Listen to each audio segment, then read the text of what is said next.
is God. And then we honor our mangithi honor, which means ukuthi before ngiba khona beba khona. Angithi the same Bible ithi David died and he was buried with his ancestors. That's why we honor Brian kunabantu abahlala eGoli mara basuke KZN. Noma ngabasindisiwe. The day they die babangcwabela. They take them back home. Bawubisela kubo bani. That's honoring part. That's the honoring part. Okay. Ukuthi into abantu abanga understand leyo ukuthi especially abazalwane. Why are you looking at me like that though?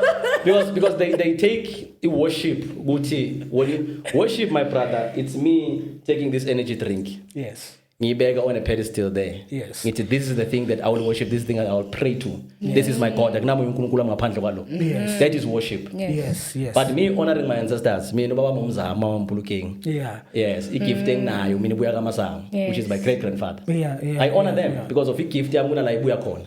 That's why ngihlela kule student ngihlele kuzo. Yeah. Yes. That's right. Mfundisi wami bayakwazi babujele. Yes. uPaul uthini? Kulokumphatha seshiya. Kulokumphatha kukhulumile. No, ngicabanga ukuthi ababukeli mangabe bayibukele episode besinayo iqaleni. Yes, bazokhona ukurecalla ukuthi umfundisi wami siyabingelela baba. Uhamba la ngihambe khona. Yeah, so far. Asakshilo.